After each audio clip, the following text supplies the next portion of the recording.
بسم الله الرحمن الرحيم. يأتي انعقاد هذا الملتقى الدولي السنوي للسماع القرآني استمساكا بما عرف به المغاربة من شدة العناية بكتاب الله عز وجل، وكذلك سيرا على نهج أمير المؤمنين وحامل الملة والدين محمد السادس الذي ما فتئ يشجع في كل مناسبة أهل القرآن ويشجع القراء والمجودين، ونحن على أثر سيدنا وأميرنا جلالة الملك. فالقرآن الكريم حينما نؤكد على أهمية تلاوة القرآن الكريم، لأن التلاوة هي مقدمة التدبر والفهم، والأمة لا خيار أمامها إذا أرادت أن تنهض من جديد من أن تصل علاقتها بالقرآن الكريم الهادي إلى كل خير وإلى صراط المستقيم. القرآن يجمع ولا يفرق، القرآن ييسر ولا يعسر، وصدق النبي صلى الله عليه وسلم الذي قال إن الله يرفع بهذا الكتاب أقواما. لو أنزلنا هذا القرآن على جبل لرأيته خاشعا.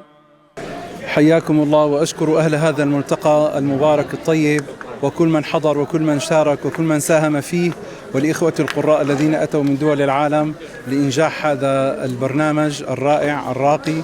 ولا شك أن دائما المغرب متألقة في برامجها وفي دروسها وفي استقبال ضيوفها، فنشكركم ونشكر هذه الحفاوة الطيبة، وإن شاء الله دائما نكون معكم، وإن شاء الله تزوروننا في الشام قريبا. حياكم الله. وإذ ابتلى إبراهيم ربه بكلمات فأتمهن.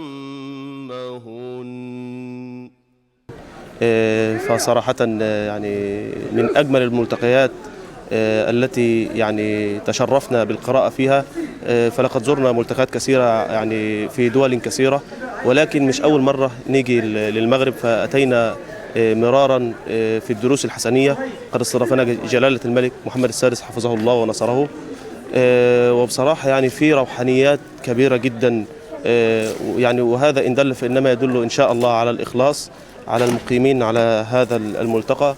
فبارك الله فيهم جميعا وحفظهم، وإن شاء الله سنوات وسنوات ونلتقي بكم إن شاء الله على خير.